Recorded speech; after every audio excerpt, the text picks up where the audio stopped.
I want to now go into some details of my tests that I did. In video part 9, you saw me testing the 12-volt battery with different nozzle sizes. We saw the battery in the first test, we saw nozzle size 5 millimeter. We saw the turbine with a voltage charging. No, the turbine was spinning with a voltage of 16 volts and producing 35 watts. The second test with load in this video was with a nozzle size 6 millimeter turbine with a voltage of 17.5 and a power of 65 watts.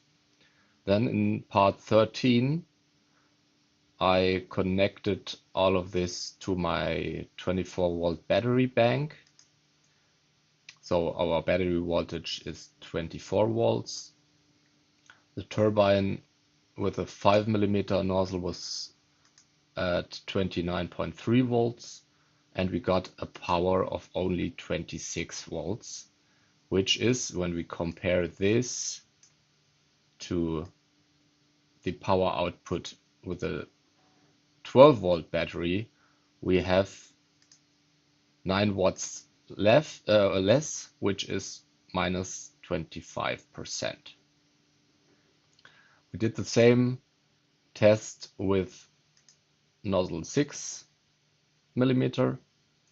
The turbine voltage didn't really increase much, and our power output was also less than the test with the 12-volt battery.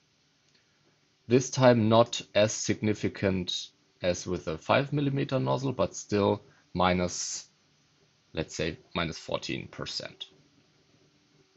Then the last test I did was in part 14, where I increased the nozzle size to 8 millimeter. We can see that the turbine voltage didn't go up at all, stayed the same, and our power output got up to 123. Since we didn't make the same test with a 12-volt battery, we don't know how the difference is here. But I think what we can see with these tests is that the 12-volt battery got more power than the 24-volt. Why is that? The MPPT has a bigger voltage window to find its optimal charging point. The MPPT is a maximum power point tracking device that tries to find the best ratio of voltage and amperage. Volts times amps is watts. With a 24-volt battery, the voltage difference between free spinning, no load, was at 39 volts, and the minimum charging voltage of about 24 volts, which is the battery voltage plus 5, equals to 29 volts. So the MPPT won't go lower than this voltage to charge my batteries. And this window is only 39 minus 29 is only 10 volts. So in this window, the MPPT can go up and down in voltage and try to figure out how much amps it can draw from it. For the 12-volt battery, this window is 39, the free spinning voltage, minus 17, which is again 12 plus 5, which is round about the charging voltage.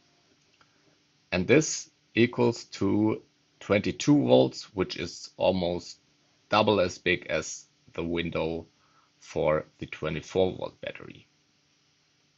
I think the higher the nozzle size is, the closer the MPPT gets to its optimal charging point, because it can draw more amps without slowing down the wheel, dropping under the dropping under the minimum charging voltage of 29 volts. But it's still not optimal because the voltage window does not increase. So yeah, the MPPT can't go lower than 29, and it shows in all of these cases a point where it's very close to it. My conclusion is, first of all, I can only run big nozzle sizes with this turbine and a 24-volt battery efficiently.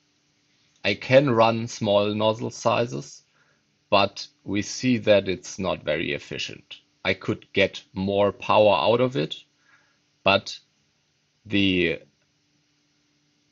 MPPT can't draw more power because otherwise the voltage would go below 29 volts.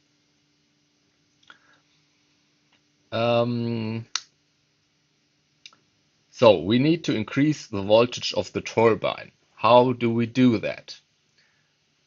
First of all, we need to increase the voltage window for the MPPT to find the optimal charging point. We do that by adding a second motor and connect them in series after the DC conversion.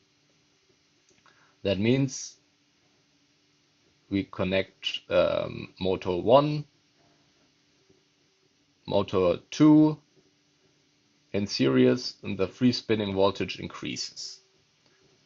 I said maybe even doubles. I don't know if it will really do that, but if it doubles, the voltage window will be 2 times 39, which is the free spinning voltage of one wheel, and then minus the 29 volts for the charging voltage, which brings us to the voltage window of 49 volts, which would be much bigger than the 10 volts that we had before. Yeah, the MPPT has a much bigger voltage window to choose its best voltage to amp ratio. This is my theory. Probably, if I'm wrong, you will never get to see this, or maybe you will get to see this anyway. I will do that. I'm already 3D printing a connector, so I can connect both wheels together and spin it with the same buckets, basically. You will see that. I will mount that. I will connect them in series, and then we will see if this increases our power output.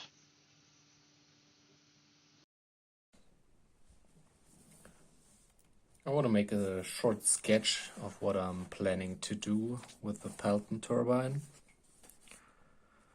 So far the Pelton turbine looks something like that. This is the motor itself. It is mounted right here on one side. This side is free, and then on each side there's a ring that is 3D printed on this side and this side, and the cups are basically here in between. They are clamped with a screw like that. Same on the bottom and same around the whole thing. What I'm planning to do is now I want to add a second motor right here, just like the other one, mount it on the opposite side.